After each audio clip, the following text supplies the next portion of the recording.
tugas terbesar seorang lelaki. Tugas terbesar seorang lelaki. Apa kata Allah? Ya ayyuhalladzina amanu qu anfusakum wa ahlikum nar wa quduhan nas wal hijarah 'alaiha malaikatun ghilazun shidad la ya'suna Allah ma amarahum wa yaf'aluna ma yu'marun.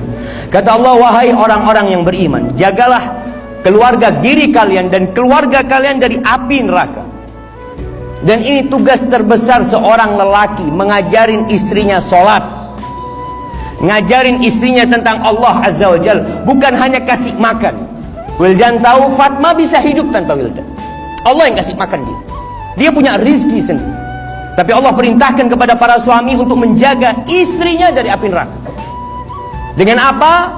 Dengan cara kasih makan. Bukan hanya itu, didudukkan istrinya, diajarin istrinya, tengah malam bangun malam. Kalau bicara romantis jemaah, pernahkah kita merasakan romantisnya Rasul sallallahu alaihi wasallam? Ketika Nabi alaihi salatu wasallam mengatakan rahimallahu imra'an qama minal lail fa shalla. Allah merahmati seorang lelaki yang bangun di malam hari, kemudian dia salat. Selesai dia salat, apa yang dilakukan dia? Tsumma aiqadat ahla. Dia bangunkan istrinya. Bangun nih salat malam. Tsumma fa in lam taqum, kalau dia enggak mau bangun, dicipratkan air di wajah. Kemudian istrinya bangun sholat malam bersama suami.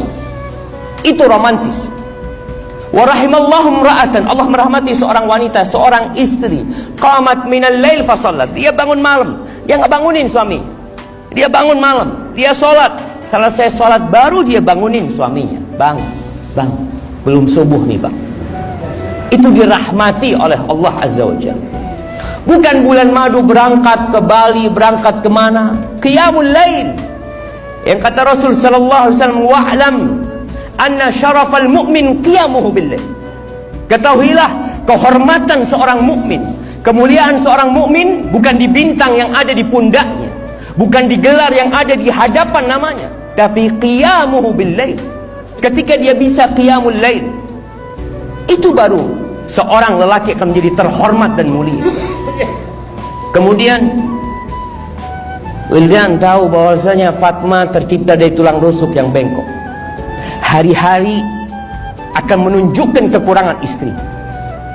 Tapi ana yakin engkau menikahi Fatma bukan melihat kepada kekurangannya, melihat kepada kelebihannya. Allah Azza wa Jalla mengatakan wa'ashiruhunna bil ma'ruf.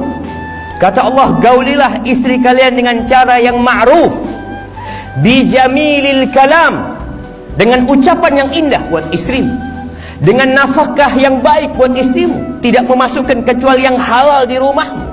Fa in karihtumuhunna, Allah bicara kalau engkau benci sama istrimu, ceraikan istrimu, kembalikan kepada orang tuanya, usir dari rumahnya. La.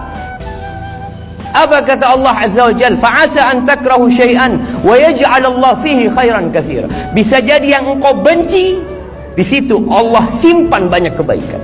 Maka husnudzon sama Allah Azza wa Jalla. Setelah engkau mengajarkan kebaikan, jadilah engkau lelaki yang terbaik. Siapa lelaki yang terbaik jemaah? Kita semua merasa baik.